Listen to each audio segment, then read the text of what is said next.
Also, do please continue listening to Inspire FM. They're on 105.1.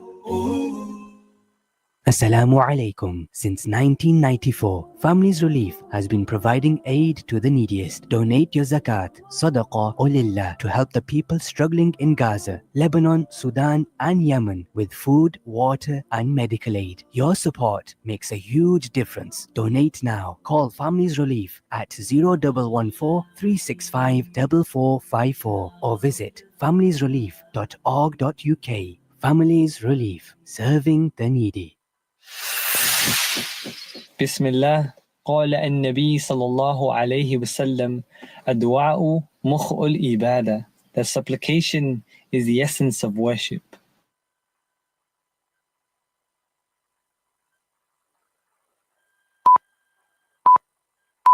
From the studios of Inspire FM, the time is now 6 o'clock.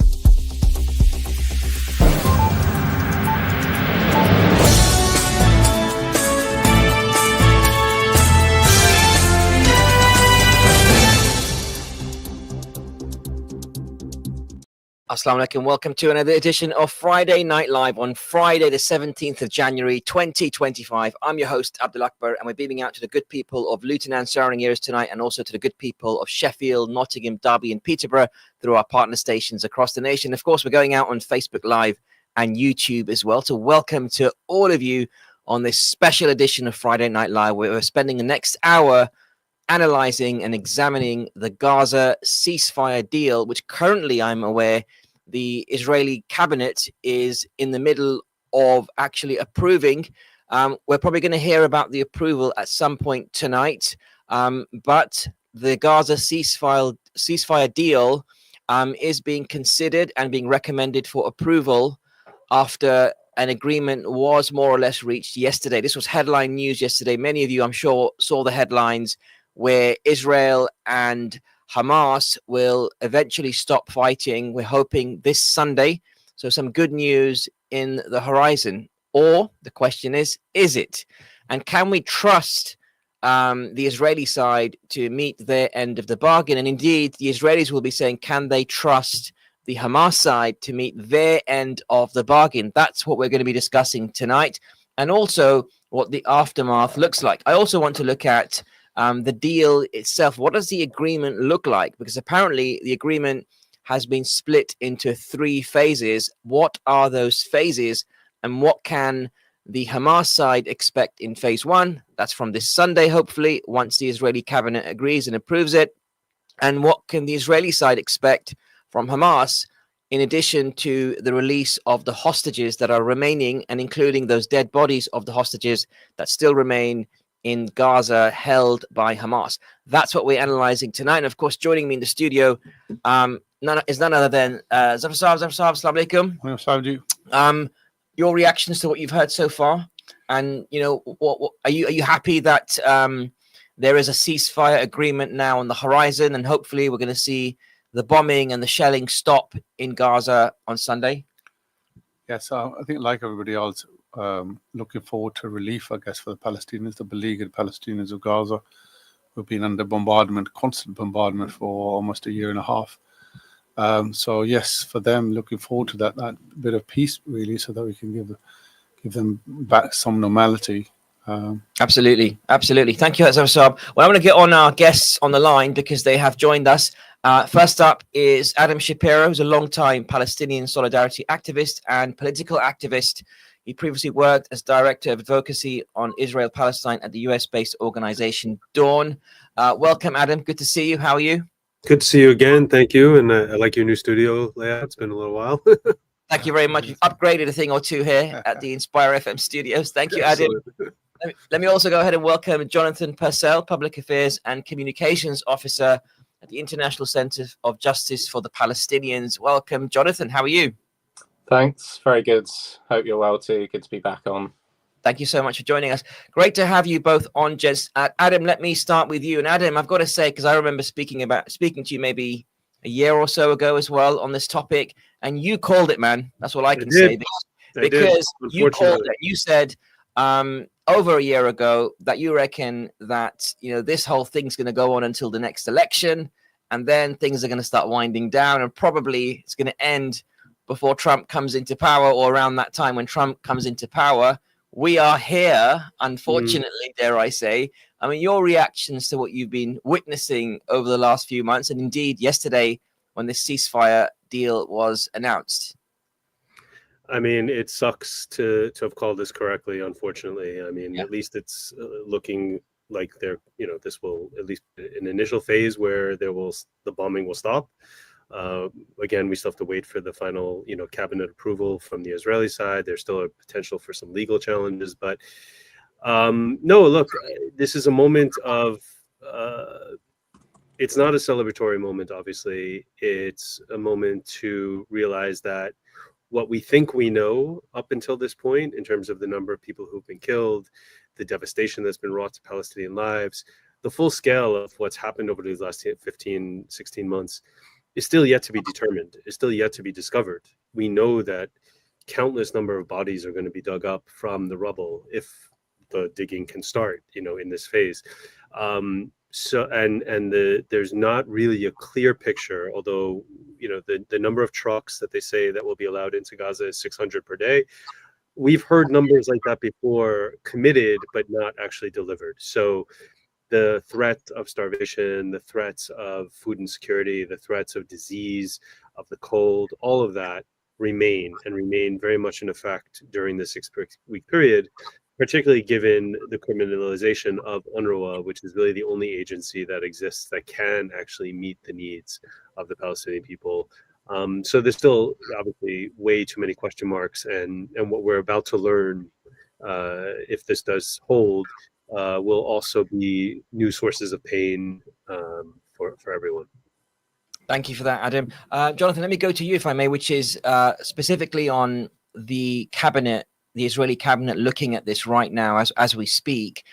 There are elements, very far-right elements of Benjamin Netanyahu's government right now that are not happy with said deal, and they don't want any deal on the table. They actually want Israel to keep fighting Hamas, keep bombing Gaza until such time as when Hamas will be eradicated, is the request from this far-right element of the Israeli cabinet. How likely is that to happen if they were to get their way? And do you think this could be a spanner in the works when it comes to actually approving this deal right now? Because Antony Blinken was quite optimistic about it being approved today, last night. What's your analysis of the situation as it's unfolding right now?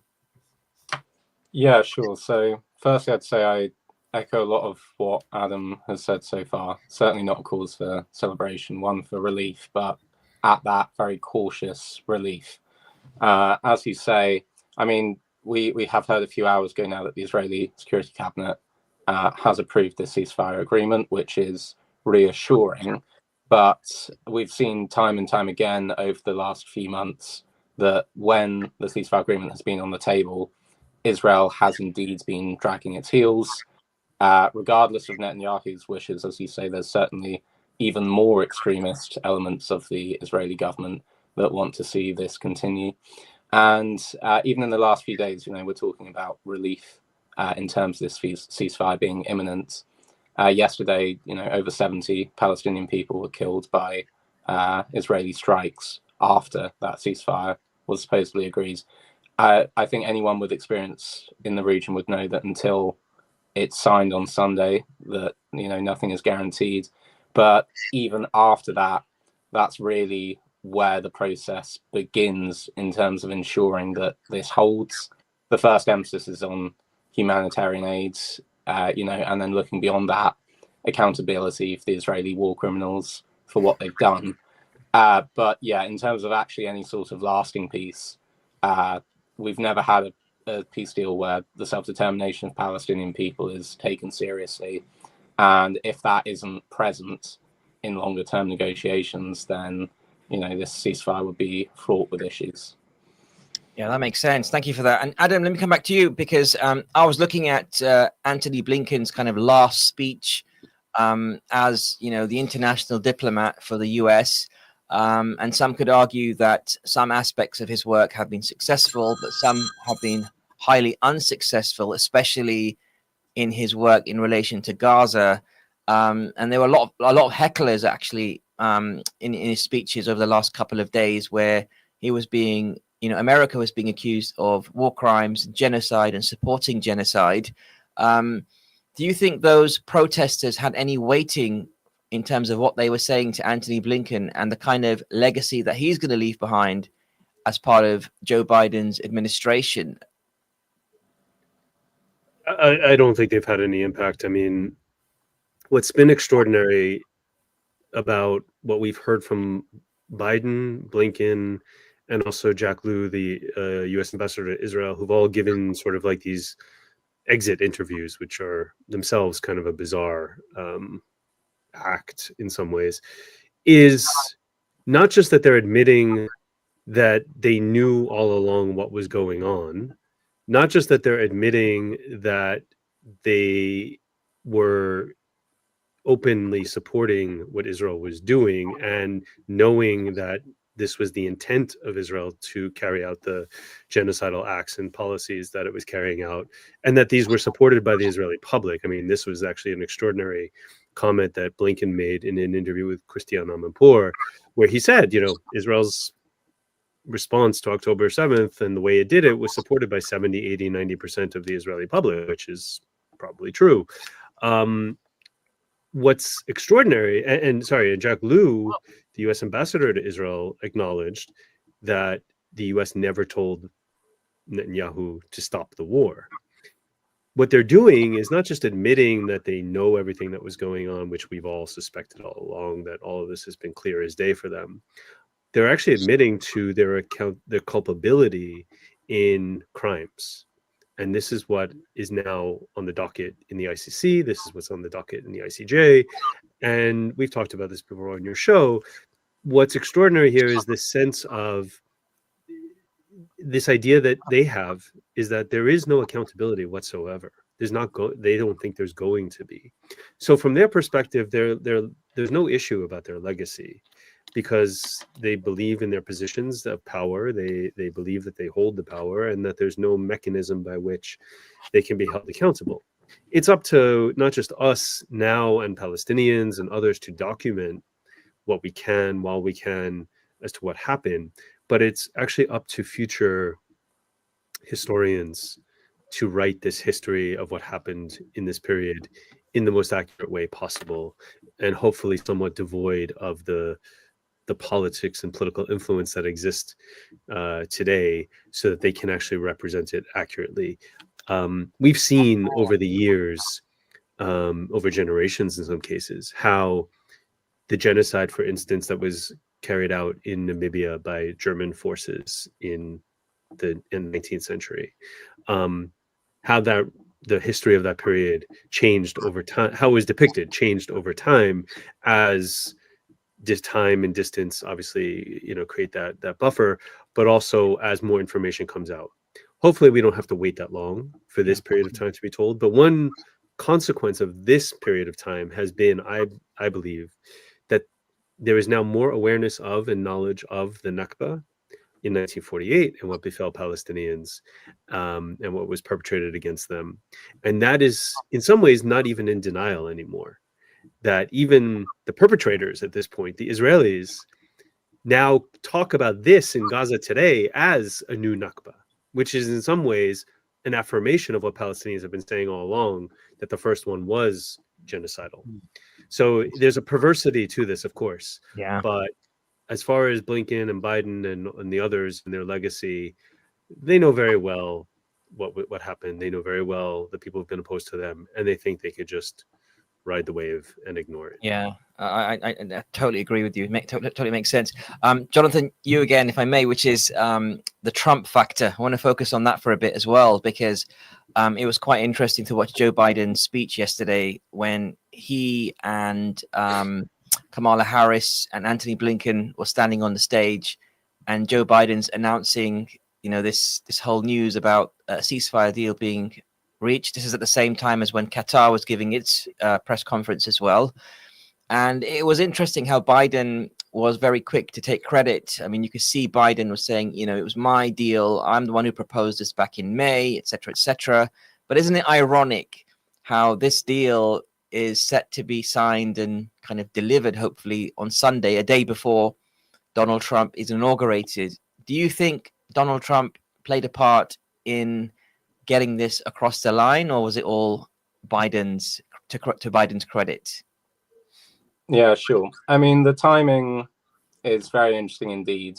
And yeah, I can see why it's very tempting to start to hypothesize on this. But frankly, to me, the domestic nature of American politics isn't much of my concern. I certainly don't think it's of the concern of the Palestinian people who are feeling the relief, cautious relief, as I said before, that this ceasefire may be happening.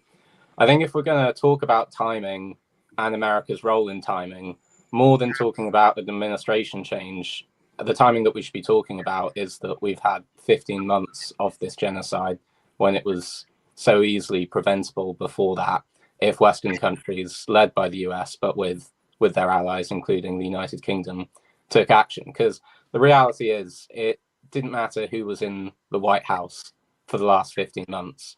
The United States was going to provide political cover to Israel. It was going to provide arms to Israel. And it was going to put pressure on its Western allies to do the same. And that's the reason why it's happening right now, 15 months later. It's because of that Western complicity. So when we're talking about timing, I know it is tempting to think about the domestic nature of it, but I much rather think about why it's taken so long rather than why it's happening now. Yeah, no, I hear you. And, it is a tragedy. And your point about, cautious relief or cautious optimism is exactly on point, because it's very easy. It's amazing how this is celebratory. And we even saw Palestinians in Gaza celebrating last night, because they clearly are happy to see the end of the bombing of what's left of Gaza, right? There's hardly anything left of Gaza. Almost all of Gaza has been bombed and eradicated. All the main hospitals gone, schools gone, infrastructure gone, water towers gone, electricity pylons gone. So you're right. It's very hard to actually celebrate any of this, and it totally makes sense what you're saying. Very quickly, let me go to Zafar. Zafar, you've been listening to both Adam and Jonathan on the line there. Your reactions to what you've heard, and also maybe touch on the Trump factor as well, because I do think Trump has had a part to play here, and we know that the two administrations were working together, weren't they, to negotiate this final deal. What's your analysis of what's happened so far? Yeah, I think there has been some discussions, I guess, behind the scenes. I know from previous sort of administration for Trump, there is that relationship with Netanyahu, not a good one. I think the thing to note here is that this ceasefire deal could just be a gesture to basically kind of like a goodwill gesture to Trump to say, you said, if you don't, when I come in day one, if this isn't sorted out, there'll be hell to pay. Well, here we are. We're actually sort of, we've extended a fig leaf here. So it might just be a gesture, and it might be back to normal business again once Trump is in office, etc., etc. I don't know. I'm just being a bit cynical. But one thing to do remember is that Trump is very aware that the first victim of any war America wages abroad, first victims are the Americans themselves, because of huge borrowing, and the debt that's laid on the nation. And he's very acutely aware of that. And one thing that he doesn't want to do is lay more burden of debt on the nation. So I suspect what's on the card, what has been on the card, is that he'll be less willing to part with money to be spent on arms on Israel than perhaps the Biden administration was. And I guess Netanyahu has probably calculated that. And this is a move to placate him in some ways, to say, well, it's a ceasefire. However, the persecution of Palestinians might continue in other ways, like, for example, like Adam has suggested, in terms of reducing the number of aid convoys going through, etc., and and they've said in this deal, starving the people into submission, basically. But they've said in this deal that one of the benefits of this deal is that aid will be gushing into Gaza, and that was meant to happen before this deal, right? The whole point was America and its so-called allies were trying to get aid into Gaza for ages. And the Israelis have been drip feeding the Palestinians as they were even before this whole situation kicked off. Interesting points this episode. Let me take this back to our guests on the line. So go to Adam Shapiro and Jonathan Purcell. So Adam, let me go back to you. So specifically the deal, obviously there's two parties here, Hamas and the Israeli government, who completely do not trust each other. And both, it could be argued, have actually broken promises in some way, shape or form. And it may not be coming from directly at the top, but they have broken promises. It could be argued on the Hamas side and also on the Israeli government side. And the first stage involves the release of hostages from the Hamas side that specifically are women, children, and the elderly and any sick people. And I think releasing some dead bodies that they might have as well of hostages that died in captivity. And then the Israeli government are apparently going to be releasing some prisoners as well. I think one for every one hostage, 50 prisoners. I'm not so sure about the details, but it seems a little bit fragile, because all it will take is for one of the sides to say that the other side hasn't kept their end of the bargain, and then it will be up to the so-called kind of peace brokers, America, you can call them that, the Qataris and also the Egyptians, to make sure that both sides actually stick to the agreement and don't actually end up breaking it. So I don't know. I think Jonathan's term of cautious optimism or cautious, moving forward cautiously is actually the right approach. For some reason, I find it very hard to trust the Israelis. And I'm sure the Israelis will say they find it very hard to trust the other side as well, and maybe people who are supportive of the Palestinian cause. Back to you. I mean, I think if we take a look at this, first of all, if we look at the track record, just even from the last 15 months, when the last negotiation was conducted and there was a ceasefire and there was an exchange of prisoners, of hostages, the Hamas carried out its part of the bargain. And as far as we could tell, the Israelis, for the most part, did. Now, I say for the most part because we do know that some of the people who were released by Israel from Palestinians from prison were subsequently re-arrested. So there's whether that was a specific breaking of the deal in terms of the letter of the deal versus like the spirit of it is obviously a different story. We also know that from previous times where there have been ceasefires arranged in 2014, 2008, 2009, and previous times, Hamas has fulfilled its side of the agreements, which is also one of the reasons why Israel's willing to make an agreement at this point.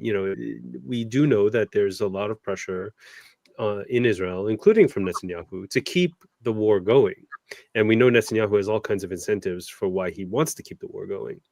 But we also know that Hamas, when it makes a deal, tends to abide by the terms of the deal. And in this case, I think what we can assess is that Hamas's interest from this point going forward is very much about reconsolidating its power in Gaza, about figuring out what its future role is going to be after it has been and has suffered tremendously, both in terms of its numbers of forces, its political echelon, all of that. So there's a lot of reason why Hamas has for making this deal work as long as it possibly can, including the basic needs of the Palestinians in Gaza, for whom, the future leadership of Hamas is more in doubt for them than ever before. For Israel, however, and for Netanyahu specifically, and for the key cabinet members who can bring down the government, in particular Smotrich and Ben-Gvir, their interest is actually in restarting the war after these first 6 weeks. And they've made that clear. It's not like this is guesswork at this point. Smotrich has made his support for the government conditional on the war restarting in 6 weeks. So everything is kind of known and everything is kind of on the table. And so this is where the real question is, and it's not really to Qatar and Egypt because they don't have the ability to compel anybody. It's really on the United States and Trump.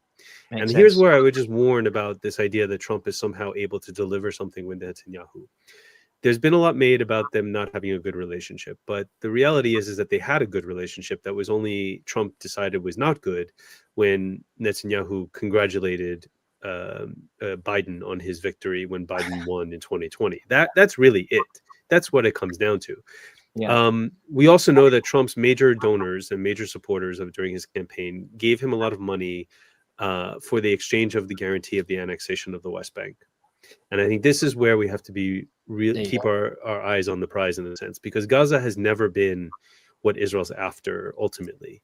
Thank you, Adam. We'll just leave it there just very quickly. Thank you, Adam. Really, really good information there. Thank you. Very quickly, let me just go back to Jonathan for 30 seconds of his perspective on where he sees this going next. Because one of the things, Jonathan, especially stage 3 of the agreement, is all about thinking about the rebuilding of Gaza. But stage 1 and 2 doesn't go anywhere near that, and Gaza's a mess. What do you think will happen next, if you don't mind, in 20 to 30 seconds? It's a tall order in 20 to 30 seconds. Yeah, sorry. No worries. I mean, the first bit of, rebuilding is these 600 lorries, which will be insufficient anyway in the humanitarian aid. But regardless of it being insufficient, I mean, the areas around Rafah in particular have been so destroyed, the roads are so decimated that there's logistical concerns with getting them in, even if you want to. That will extend to the rebuilding effort too. And the logistical challenges are absolutely immense. But when we get to this stage 3, when we look at this longer term rebuilding, as well as the physical, it's also about the theoretical. And that is about, for the first time ever, self-determination of Palestinians being taken seriously. And it's also about looking at the West Bank, looking at existing occupation and apartheid, and addressing root causes that were there on October 6th. Thank you so much, gents. We've got to leave it there. Really appreciate your time. Listeners, we'll be right back after these messages. Don't go away.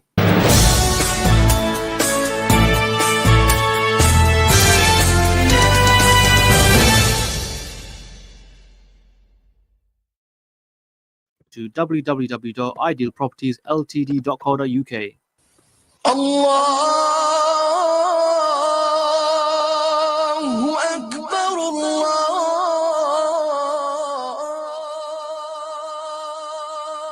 Akbar. Ashhadu an la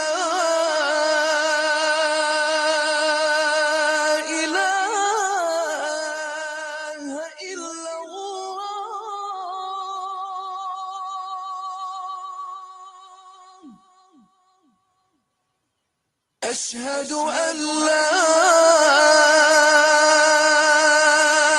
إله إلا الله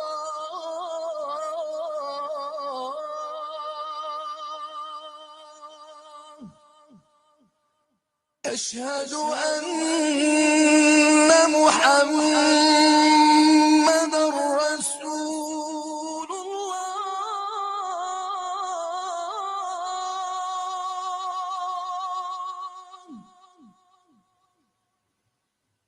أشهد أن محمدًا رسول الله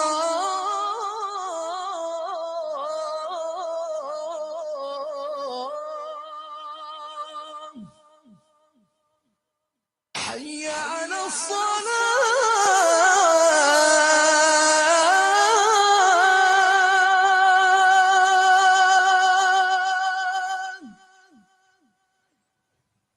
حي على الصلاة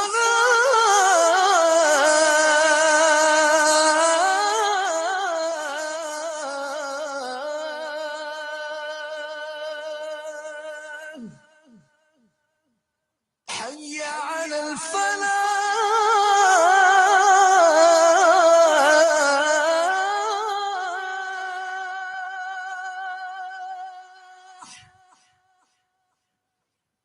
حي على الفلاح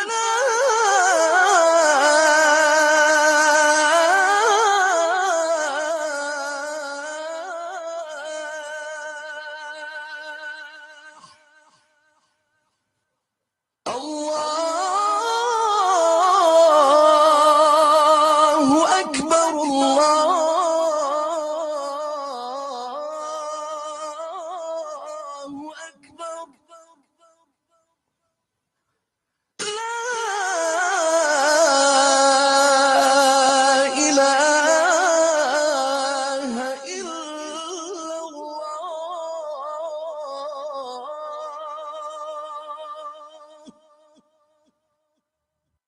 اللهم رب هذه الدعوة التامة والصلاة القائمة آت محمدا الوسيلة والفضيلة وابعثه مقاما محمودا الذي وعدته إنك لا تخلف الميعاد.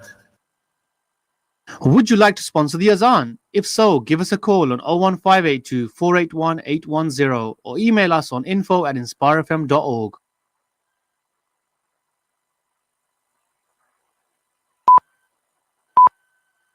From the studios of Inspire FM, the time is now 6:30.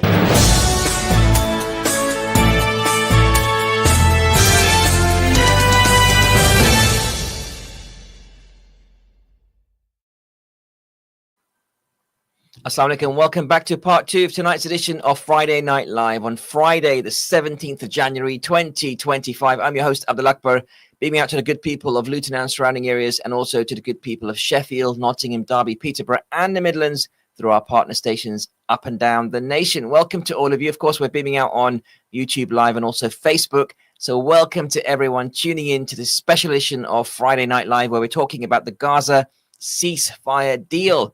And how long will it actually last? I know that's slightly unoptimistic, but I have got a few guests lined up, which I'm going to be going straight onto right now. So first off is Ismail Patel from Friends of Al-Aqsa. And we're also being joined by Dr. Maury Ram, who is no stranger to this program. He's a lecturer at Newcastle University. Welcome, both of you.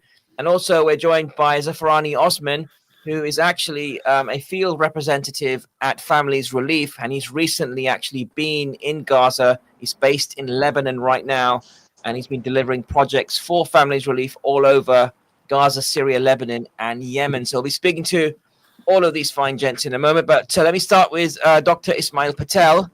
Assalamu alaikum, Dr. Ismail, how are you? Alaikum salam, jazakallah for inviting me. Thank you for joining us. So first of all, your reactions to the news of a Gaza ceasefire deal, which apparently the Israeli cabinet is in process of approving as well right now. Your reactions from Friends of Al-Aqsa? Well, of course, it's a great relief, a sigh of relief, actually, to see any deal. I mean, we've had literally hundreds of people being killed on a daily basis over the past 15 months, and anything that can stop that is welcome. However, it's tinged with anxiety and stress at a personal level. Because we've been here before, and we want to make sure that the people in Gaza have some sort of peace and tranquility in their lives. But the deal itself is very, very complicated. If you want me to go through it, I can do it in 3 phases.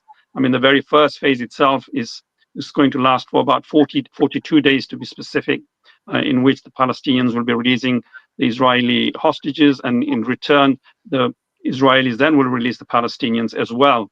On the back of that, there's going to be 600 trucks to be allowed into Gaza per day.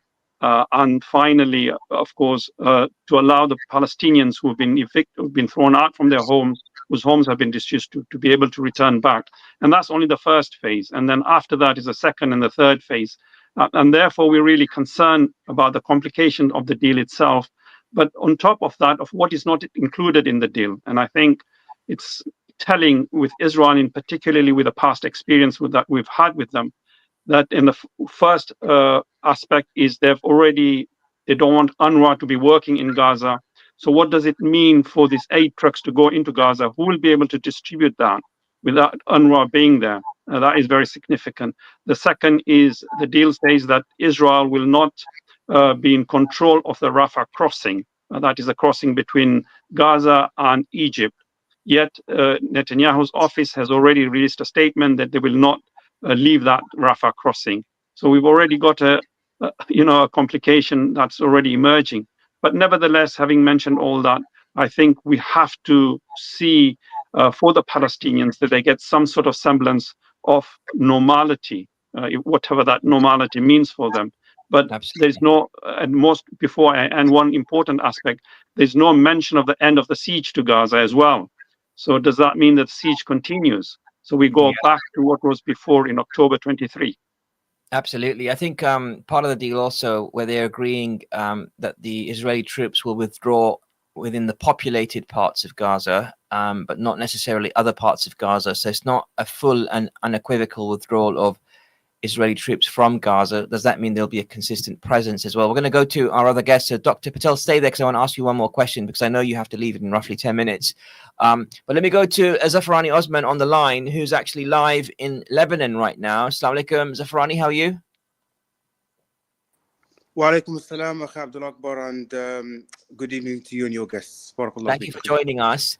Zafarani, you've been on the ground in Gaza. Just describe to us what you've witnessed and also what this ceasefire deal means for the people of Gaza, the Palestinians in that part of the world, because we saw lots of video footage of celebrations happening last night, and you can probably imagine why.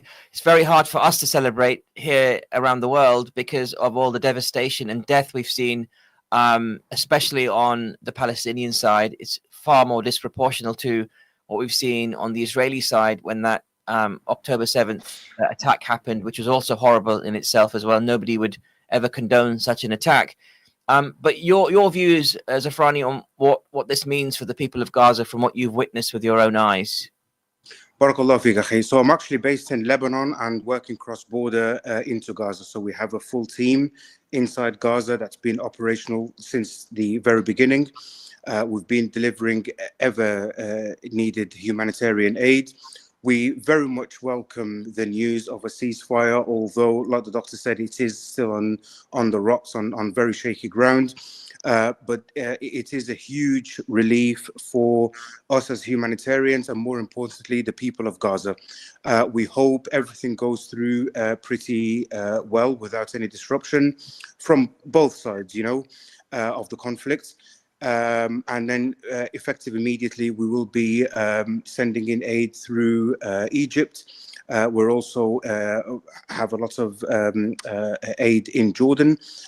So wherever and however we can get aid into Gaza to bolster the ever, dwindling stocks, we will be doing so. We will be focusing on vulnerable groups, particularly women, children. We'll be ramping up our psychosocial support programs. In addition to the ongoing emergency response and relief. The situation in Lebanon, where I am, is very much jubilant. Lebanese, Syrian, Palestinian communities in Lebanon are very much jubilant and very happy at the news. There's traffic jams everywhere. There's loads of celebration, and there's a lot of hope as well. So, meeting with my Palestinian friends and colleagues, there is a lot of hope in the situation changing in Gaza for the better, and of course for the millions of refugees still in Lebanon. Absolutely. Thank you for sharing that, Zafarani. Stay there because we're going to come back to you in a moment. We're also joined by Dr. Mori Ram. Dr. Mori Ram is an Israeli lecturer at Newcastle University who specializes in the politics of the global south. Dr. Ram, good to see you again. Thanks for joining us on Friday Night Live once again and sharing your analysis. I don't know, Dr. Ram, I find it very hard to be optimistic for some reason about this agreement, probably because of the backdrop of all the bombing and killing we've seen in the region of late and the last 18 months or so. What are your views? And also, do you think this particular ceasefire deal will last? Because a lot of us are thinking this might not last because of the far-right elements of the Israeli cabinet. If there's an element that doesn't want it to last, that wants the fighting and the killing to continue until Hamas is going to be eradicated, we know that's a fallacy in itself, because destroying an ideology or a group of people, given that they're still firing at Israeli soldiers, given that this organization is still around and will be around for the foreseeable, this is kind of like a red herring to me. So what are your thoughts? And am I being overly pessimistic about the whole situation? Well, first of all, good evening and hello to everyone. It's a joy, as always, to be here with you. Thank you. I wish I could have counterpoint or disagree with you, but I share that skepticism. And you hit the nail on its head, as they say. And as Dr. Patel has outlined, this is a deal that is composed of 3 phases. There are already powerful actors within the Israeli government calling to reject the deal, to resume fighting after the first phase. Netanyahu, the prime minister, is committed to them. His political survival is bound to them. And to be honest, until I will see and hear with my eyes and ears on Sunday that the fighting has stopped, that people have stopped being killed. In the last 48 hours, I think something like 50 or 60 people were killed in Israeli attacks. And until I will see the hostages released, then I will believe that there is a chance for the deal. And still, I would be very anxious when the first phase ends, because Netanyahu has a vested interest in continuing this. He believes he can manipulate Trump into letting him forego of the additional phases so this war can continue. And it really depends on the pressure of the Israeli public. It depends on what Trump and his administration wants from Israel. And we simply do not know at this stage for how long this reprieve will last. Yeah, no, I totally hear you, and it's anyone's guess. Let me go to Dr. Ismail Patel before I let him go. Dr. Patel, specifically about Donald Trump, obviously his incoming administration have been working very closely with the Biden administration in negotiating this ceasefire deal, supported by the Qataris and also the Egyptians as well. So there's a kind of trio of countries working together to make sure that there is some fruition at the end of this. Where do you see the Trump administration, Dr. Patel? Because you've been analyzing, the Gaza conflict for years, for decades, it could be argued. And where do you see the Trump administration making a difference? Everyone sees Trump as an ally to Netanyahu, but some are actually saying Trump is in it for himself, and as long as it meets his interests, then Israel's going to have to fall in line behind what his interests are.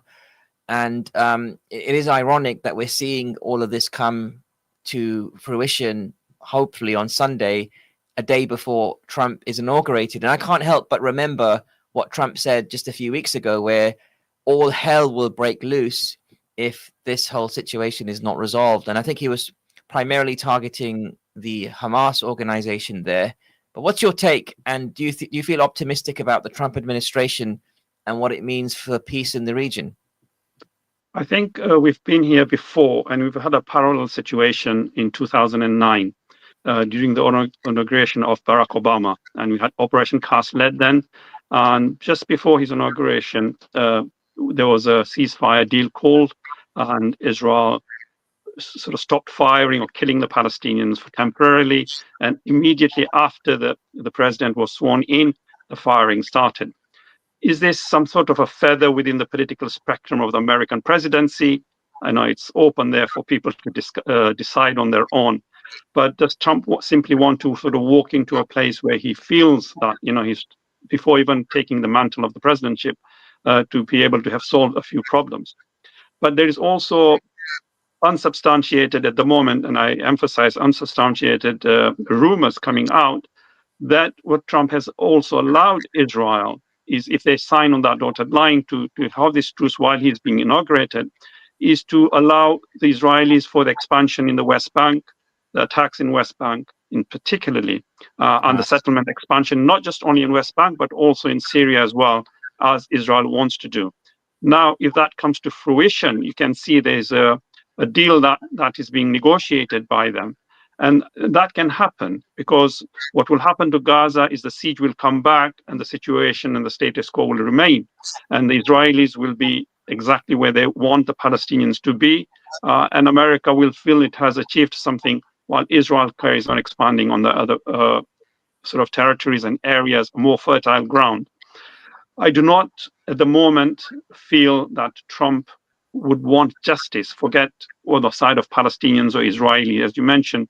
And I think you picked a word that he does things for his own interest. And I don't think that is necessarily also coincides with the interest of America or world peace. It is personally at a very personal level, and he operates at that level. And for him at this particular juncture, to see the freedom of the Palestinians, I do not feel that fits into his equation.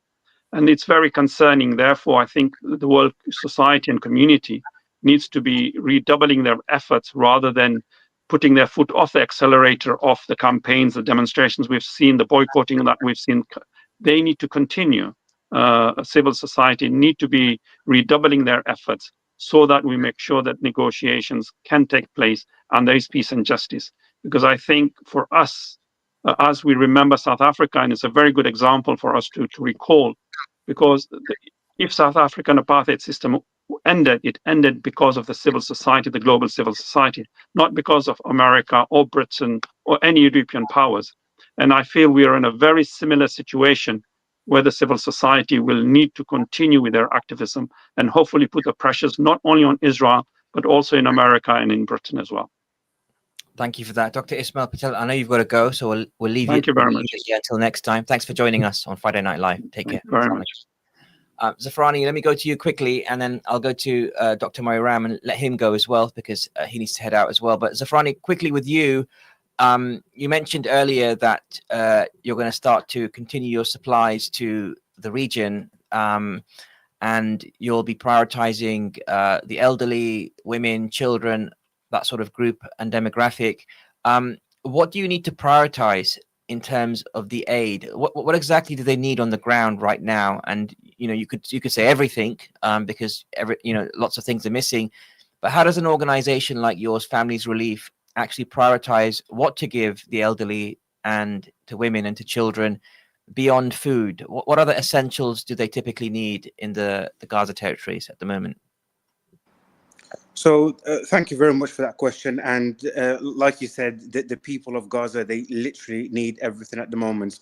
We're talking hospitals, field clinics, shelter, but even basic tents, plastic sheeting that they could, cover existing.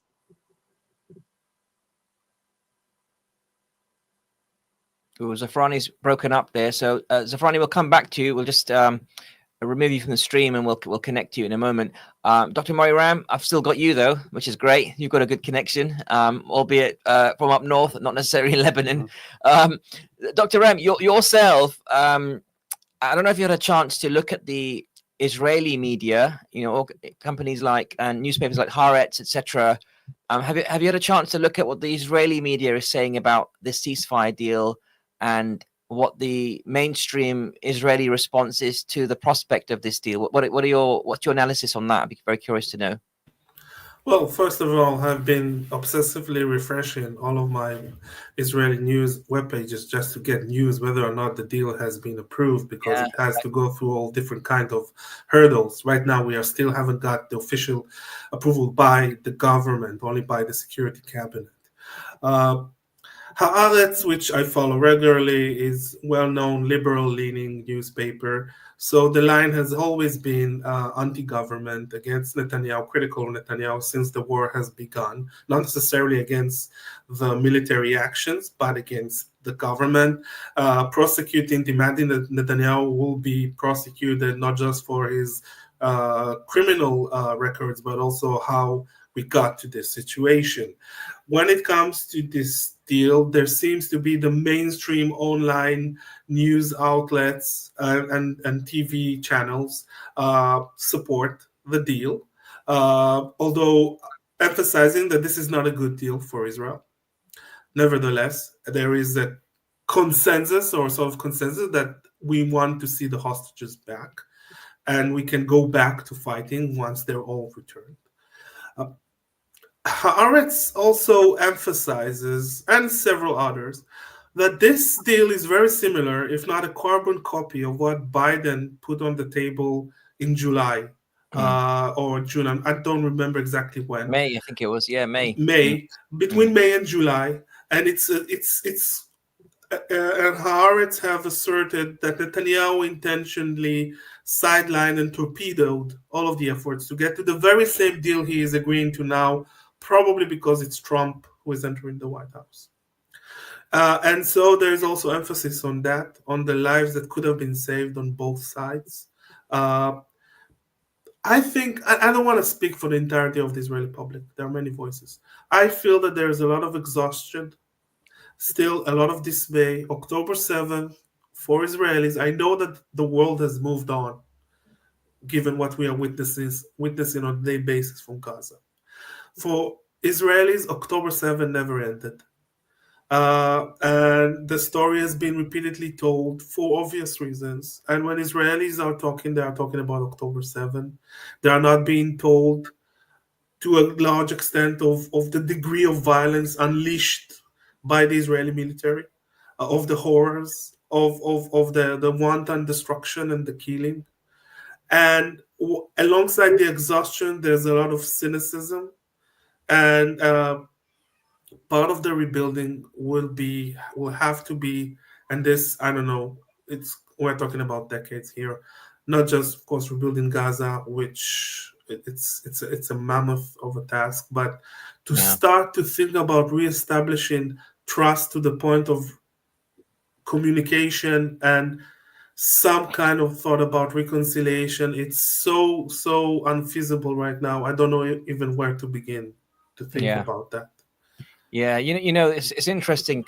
Trust is such a powerful word, and trust is made up of credibility, reliability, and spending time with the other party that you want to create trust with. And frankly, I think each side thinks the other side has none of those points, right? And it's a difficult situation. But Dr. Moiram, I really appreciate your time joining us at quite short notice. So thank you so much for joining us and sharing your perspective as well from your world of academia. Thank you again. Until next time, take care. Thank you, Dr. Moiram. A pleasure as always. Thank you for having me, and have a good weekend. You too. Bye-bye. Take care. Bye-bye. Let's go back to Zafrani Osman and let's try him one more time. Zafrani, thanks for holding on with us from Lebanon. And thank you also for all the excellent work you and your organization and colleagues are doing in that part of the world, bringing relief to the suffering of innocent people, especially people who are not necessarily caught up in this conflict, but happen to be, collateral damage with two sides fighting. But you were saying, and we couldn't hear you very well, how you prioritize some of the aid that you decide. And as you mentioned, they need everything. But how do you prioritize what to send them? And I'll bring Zafar Saab into this conversation as well while we're talking to you. Thank you very much, Achim. So, yes, apologies about my connection. It's not the best here in Lebanon. However, given the circumstance of Gaza, the people quite literally do need everything. So what we do is we work with the most vulnerable people to begin with. People who have had to move from multiple times from across Gaza, from the north to the south and from the south back to the north. We work with women, mothers, with children. Yes, we work. Our priorities at the moment is food security, clean water for sanitation, and to stop the spread of disease. We're working in shelter, so the distribution of tents, plastic sheeting and tarpaulin. We are doing cash transfers to help people in a dignified way to purchase essentials, as well as other basic needs such as clothing, specific things like baby milk, diapers, for example, again, to sustain as much as possible a dignified living through this chaos until politics sort of takes us out of this misery. So this is what, as Families Relief, we are prioritizing at the moment. We've been working in Gaza since the beginning of the war. We've been supplying, like I mentioned, essential food aid, clean water, shelter, and specific family needs and cash distribution. Mm-hmm. Thank you for that. Well, Zafrani Osman, we appreciate your time tonight, sharing all the good Thank work you very much, your organization, and I'm sure there's many others that you're working with as well on the ground to get the food and aid out there. Jazakallah khairan for joining us and sharing the updates. Thank you very much, and thanks for having me. Thank you. Assalamu alaikum. Bye.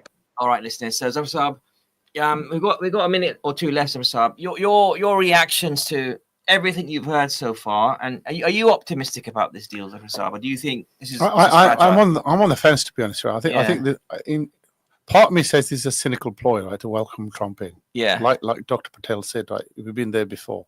Yeah. Part of me thinks there might be something in it, right? There is exhaustion, right? Israel has clearly failed, right, in its objective, its declared objective, and that's been documented in several documents. Even Blinken has actually lent support to that idea, in a sense that the idea was to destroy Hamas, and Hamas has got as much support now as it had previously. So their stated objective hasn't been achieved. They've not been able to, they demolished almost entire Gaza, right? They still haven't been able to bring back the prisoners that were taken last year. So they're having to exchange Palestinians they've actually abducted back, right, in exchange for their prisoners. Now, this is a difficult position, right, for any politician in Israel to sort of cope with. The fact that we've gone in there, we've gone with the intention to destroy the enemy. We haven't destroyed the enemy. We're negotiating with the enemy, right? So I mean, the enemy is severely been hampered. Absolutely, right. There's casualties of war. Yeah. So I think this is just a ploy, right? In one part of it says, right, but the other part says we have to hope, right, for some sense of normality for the Palestinians. Any optimism, any hope for kind of normality, is welcome. Okay. So bit of both, I would say. Jazakallah khair for that analysis as well. Always appreciate your perspectives, and obviously all our guests as well. Thank you to all of them joining us on the program tonight. Listeners, this has been Friday Night Live. We're going to be back next week, Friday, 6 p.m. And if you do want to tune in, you can do on Inspire FM and also your local radio stations up and down the nation. And of course, YouTube Live and Facebook. Until next week, Assalamu alaikum.